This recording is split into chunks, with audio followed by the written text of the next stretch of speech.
5.18 민주화운동 당시 군 당국이 광주 시민을 향해 총을 쏘도록 발포 명령을 하달했다는 군 기록이 37년 만에 확인됐습니다. 5월 단체들이 5.18 진상규명을 위한 국방부의 특별조사단에 참여하지 않겠다고 밝혔습니다. 그러면서 5.18 특별법에 조속한 국회 통과를 촉구했습니다.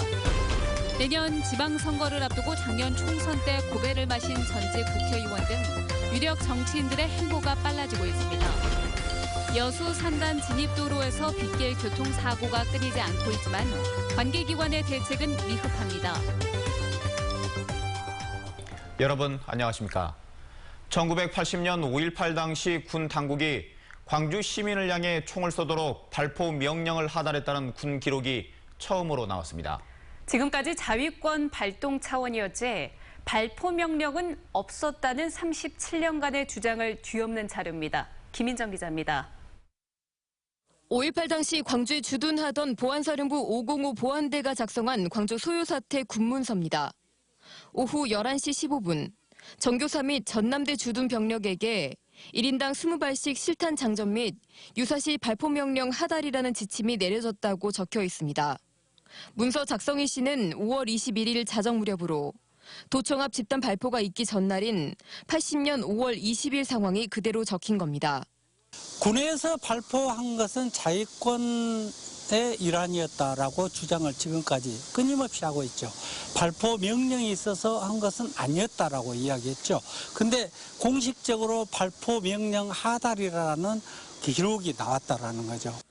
당시 전남대에 주둔했던 계엄군은 전두환의 최측근 중 한 명인 최세창 여단장이 지휘한 3공수부대입니다.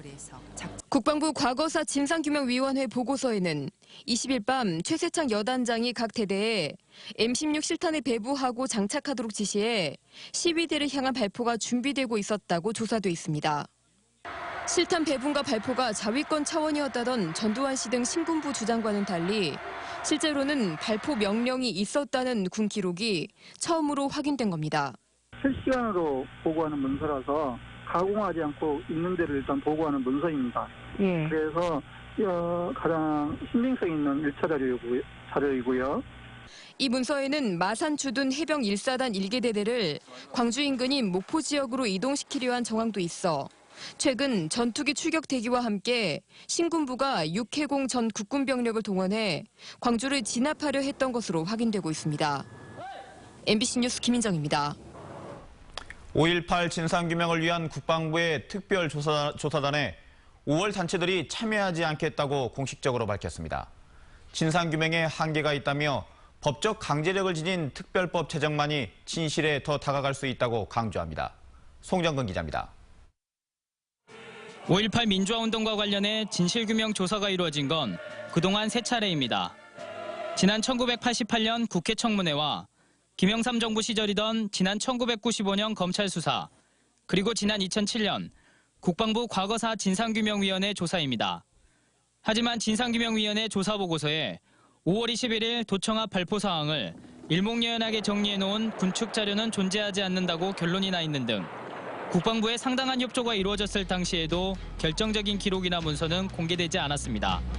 웬만한 자료들은 가지고 있는 것들은 다 넘겨주는 형식으로 그렇게 넘겨받아가지고 그걸 분석하고 그리고 또 한편으로는 그 당시에 남아있던 분들 지금은 이제 아마 그 전역을 다 하셨을 텐데 5.18 기념재단 등 5월 단체들이 문재인 대통령의 특별 지시에 공식적으로 환영의 입장을 밝히면서도 국방부의 특별조사단 참여 요구에 대해 선을 긋는 것은 바로 이런 맥락에서입니다. 진상조사단이 가지고 있는 한계가 있습니다. 지금 현재 군 자료는 볼 수가 있죠. 또 현재 군에 재직 중인 분들에 대한 조사는 할 수가 있을 겁니다. 다만 이건 37년 전의 사건이고 그 과정에서 많은 문제들이 있었던 사건입니다.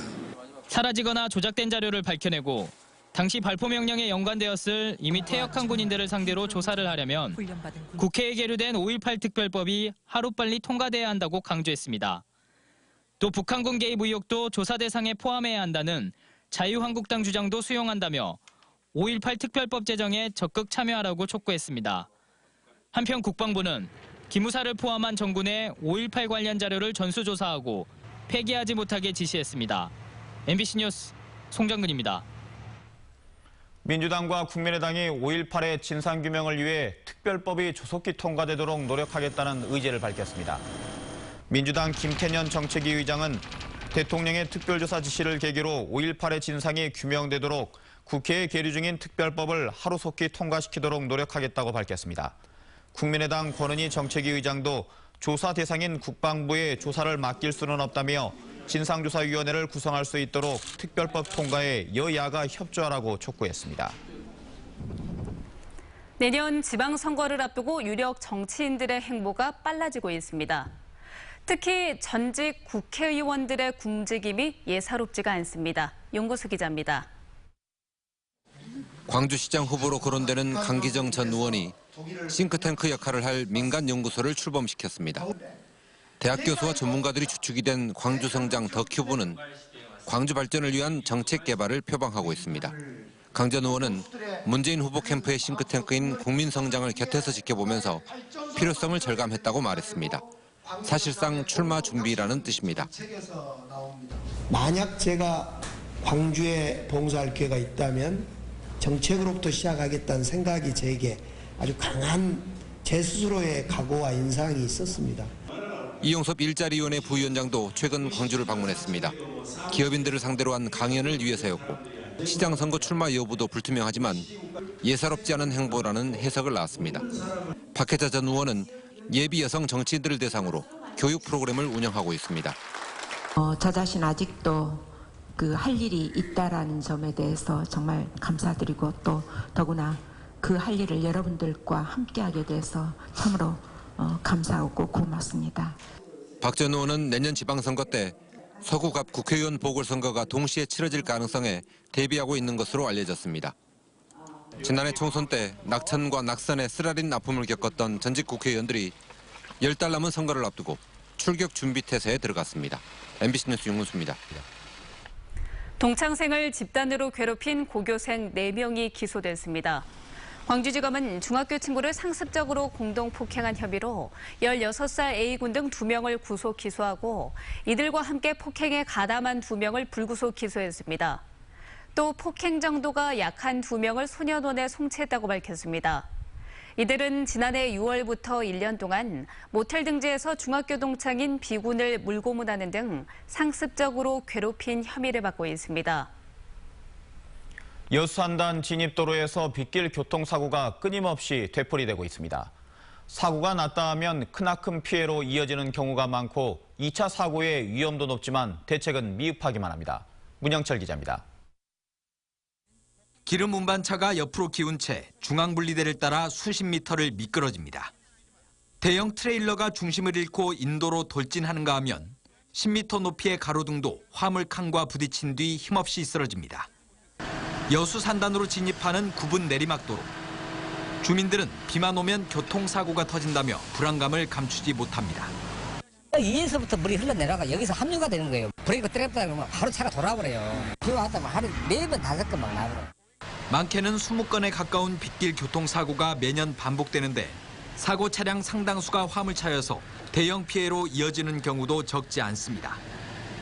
전신주가 인도 쪽에가 있었는데 하도 불어버리니까 전신주를 이제 안 옮긴 거예요, 이제 지금. 가로수도 지금 없잖아요, 하나도 지금 현재.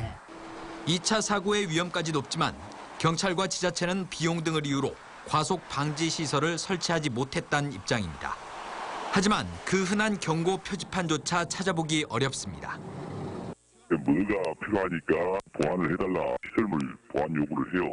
그러면 저희들이 이제 예산의 범위 내에서 반영을 해드리고 있거든요. 관계기관의 안일한 대응에 도로를 지나는 차량이 대형 사고를 불러오는 흉기로 변하고 있습니다. MBC 뉴스 문형철입니다.